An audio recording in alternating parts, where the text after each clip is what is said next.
Hi, I'm Shashank Bhargav, and you're listening to Three Things, the Indian Express news show. In the early hours of Sunday, 2 explosive devices were dropped on the Indian Air Force station in Jammu. It is suspected that these 2 bombs were dropped using a drone. This was a first-of-its-kind terrorist attack in the country. An attack like this where bombs are dropped from the air inside the country hasn't really happened before. This has marked the beginning of a new security threat for India. In this episode, we will talk about the terror attack, the extent to which India is prepared to prevent such attacks from happening in the future, and the possible challenges it will face in trying to do so.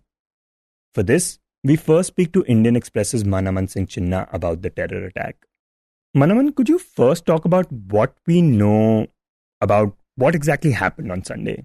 Well, as per the preliminary information which has been available to us from our sources as well as officially from the Indian Air Force as well as the police, is that in the wee hours of Sunday at around 1:40 a.m., the first blast took place inside the technical area of Air Force Station Jammu, and a few minutes later, a second blast took place. Now, these 2 blasts took place near the helicopter parking, which is the dispersal area as it is called in the Air Force. And one bomb detonated above a single-storied building, while another one fell into an open space behind that building on the ground. And both of these caused massive explosions. The first one, which fell on top of the single-storied building, caused a hole in the roof. 2 Air Force personnel sustained injuries in these 2 blasts. One was a warrant officer and another was an airman. The injuries are not said to be serious. Now, the preliminary investigation has pointed towards the involvement of at least one drone or maybe more than one drone, which penetrated inside the Air Force Station area, dropped these explosives, which were improvised explosive devices as per the information which we have. And then these drones flew back.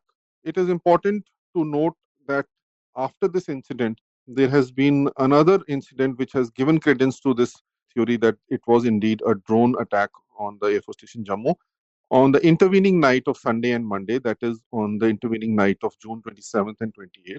Again, late at night, 2 separate incidents occurred near Jammu. These are the military stations of Ratnuchak and Kaluchak.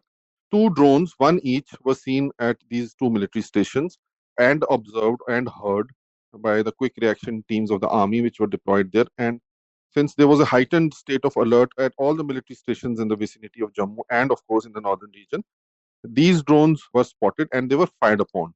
Therefore, if they at all carrying any explosives, they could not drop those, and these drones also managed to escape. So far, this much is confirmed that whatever happened at the Air Force Station Jammu was indeed caused by a drone attack.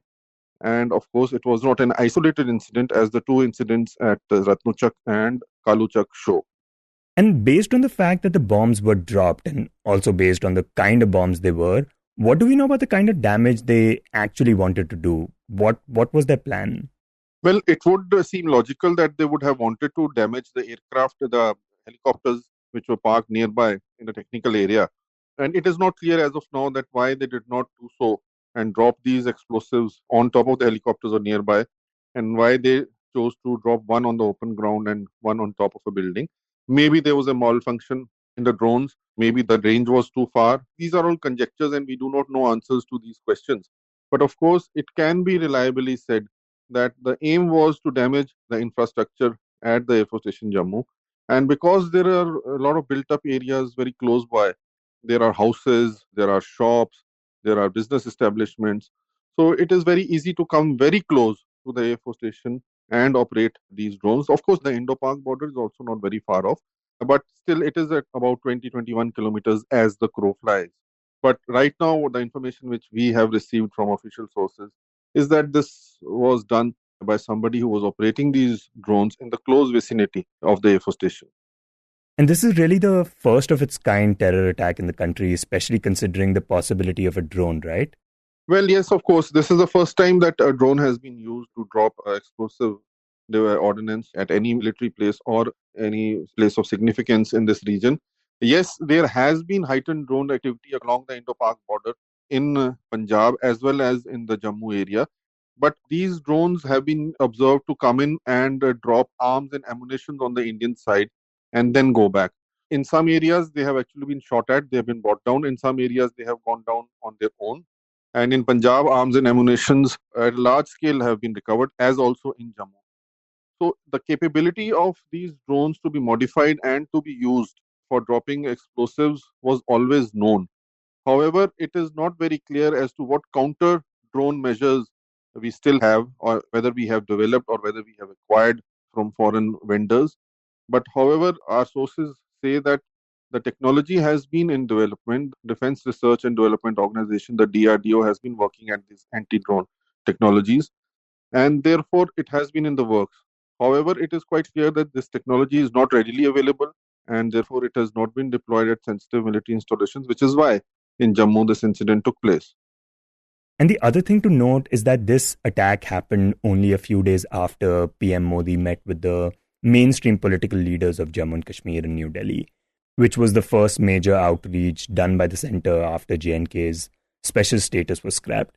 So, what is the significance of this attack happening just after that meeting?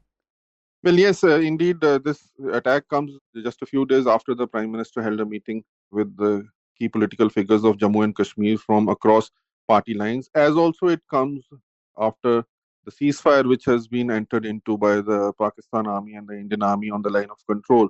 And of course, some back channel talks which have been happening between the two countries over securing peace in Jammu and Kashmir. Therefore, it is very significant that in the backdrop of these two developments, this attack has taken place. Now, it remains to be seen whether there are rogue elements within terrorist organizations operating in J&K who have done this, or these are rogue elements within the Pakistani intelligence agency, the ISI, which normally gives support to such elements in India, whether they are trying to sabotage the peace process in Jammu and Kashmir. This, of course, is a matter of investigation.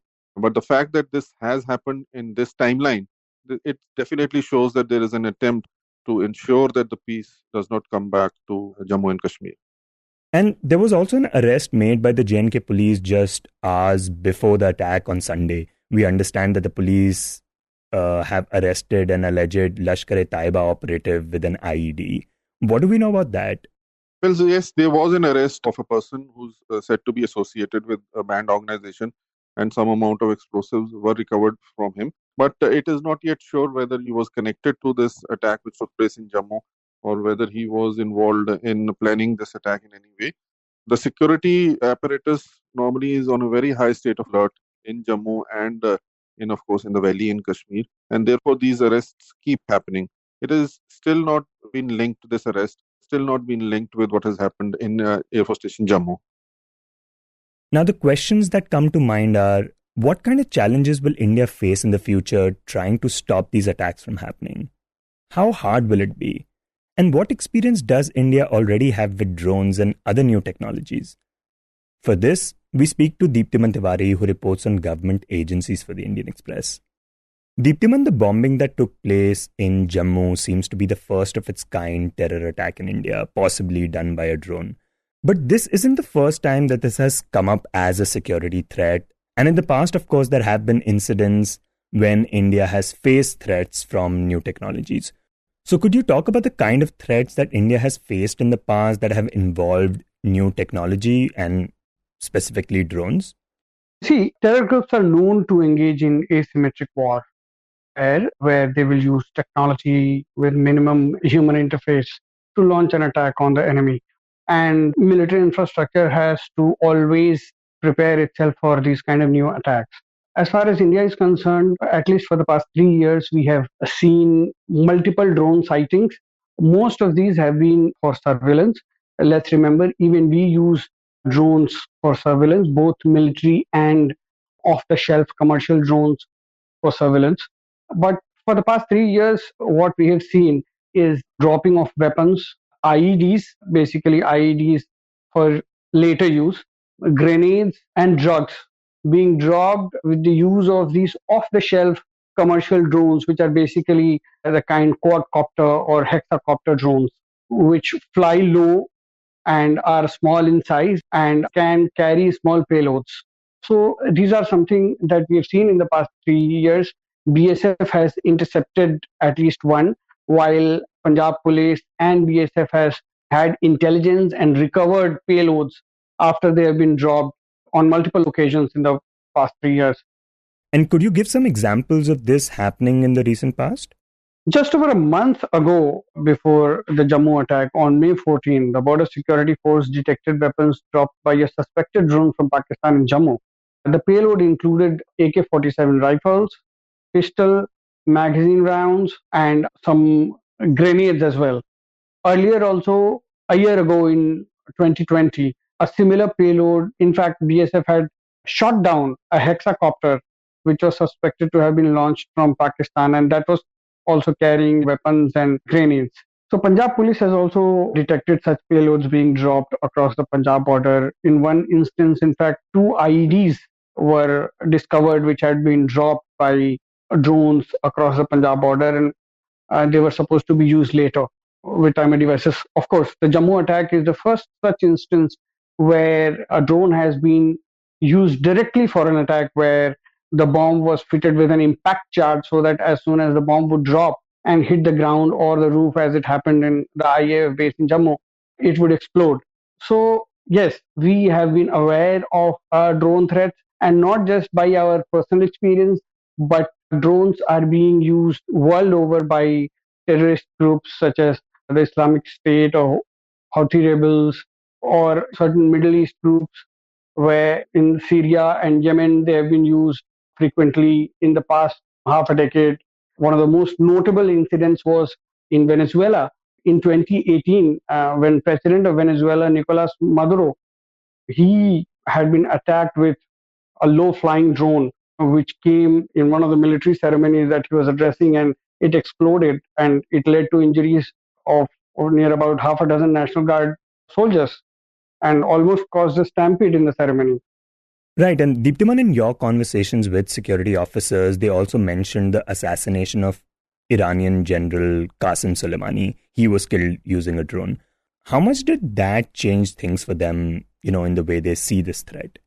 Of course, the security establishment had been keeping a watch on how things are developing among terror groups across the world. And obviously, it was suspected that sooner or later it will knock at India's doors as well. And Qasem Soleimani's assassination by suspected US drone was one of the big events which pushed the Indian security establishment to take this threat very, very seriously and urgently and try to look for a solution for this. But let's remember that in Qasem Soleimani's case, a military drone was used where your warhead has GPS coordinates and it does precision attacks. Military drones are still detectable, but the kind of drones that we are seeing, as it happened in the Jammu attack or the ones that have come into India earlier, these are small off the shelf drones which are easy to buy, easy to operate, easy to launch, and difficult to detect. So these are even far greater challenges because we don't yet have a foolproof technology to detect them and disable them. Also, because they're small in size, fly low, they can't be detected by radars. So we need some kind of new tech which can disable their GPS coordinates, their radio frequencies, make them go haywire, and or you have the option of shooting down. But then shooting down these small quadcopters is also very difficult because they look very small. You need some really good sniper firing to put them down. So it's not easy, and that is why it has become a source of serious threat because we don't yet know and we haven't got our act together on how to actually prevent these kind of attacks. And what kind of efforts have we seen by the security agencies to combat these drones?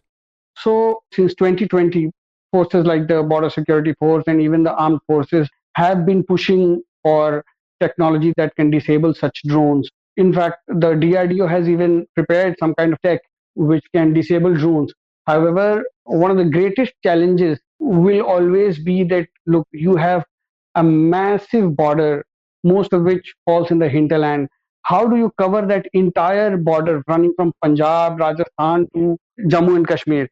How do you create some sort of a wall across this border that no drone can cross it? Otherwise, it will become virtually very, very difficult to keep trying to spot these drones and shoot them down. You will not always be successful. You are more likely to miss them than to catch them. So that is the challenge that the security establishment is currently facing vis-a-vis drone attacks at the moment. And would this kind of threat involve a different kind of strategy when it comes to intelligence gathering, considering, drones are essentially operated remotely? Of course, one of the reasons that terror groups are relying on such tactics and such asymmetric warfare is because it involves extremely less human resource, very few logistics, is easy to launch. And for us, the intelligence gathering gets limited to our assets across the border. So, what happens is when you launch an attack through 4 or 5 militants, these militants have to come to the border, cross it, take some vehicle, go and seek some hideout, stay for some time, gather their explosive weapons or whatever, and then launch an attack. So, in this long process, there'll be multiple local connections that they will make. There'll be multiple calls which will be made. So you will have greater chances of gathering intelligence for such an attack. Now here you will be solely dependent upon your foreign assets or foreign chatter that you can gather through your technical intelligence network to generate intelligence of such an attack. Or you will be completely dependent upon sighting of such a drone in time so that you can shoot it down before it explodes on the target. So that is why it becomes a greater challenge, both for intelligence gathering and for preventing such an attack. And do we know anything about what India's strategy will be going forward now? At first, we need to get some kind of robust foolproof technology which can deal with this. Then we need to prepare some kind of standard operating procedure because, look, we cannot just ban all quadcopters or such small off the shelf drones at a time when we are talking about can we deliver pizza using a drone. So in such a scenario, and let's remember these drones are being used for surveillance even internally. We have seen instances of CPI Maoists using surveillance drones of this kind in Chhattisgarh. And I mean, drones are being used by our police too, right? Like there have been instances where they have been used during the lockdown in Madhya Pradesh to just ensure that people don't go out. Exactly. We as a government keep using it during times of riots or for other surveillance. Even in the Naxal areas, we use drones for surveillance. So we have to come up with a pan-India standard operating procedure as to, to deal with these drones, what drone is going to be shot down, what drone is not going to be shot down, how we are going to differentiate, what will be the protocols for dealing with these drones. So all of that have to come together. But first, we need some robust technology which can at least first deal with these on the borders. And then we can come up with a pan-India standard operating procedure to deal with them. You were listening to Three Things by The Indian Express. Today's show was written and produced by me, Shashank Bhargav, and was edited and mixed by Suresh Pawar. If you like the show, then do subscribe to us wherever you get your podcasts. You can also recommend the show to someone you think will like it, share it with a friend or someone in your family. It's the best way for people to get to know about us. You can tweet us at Express Podcasts and write to us at podcasts@indianexpress.com.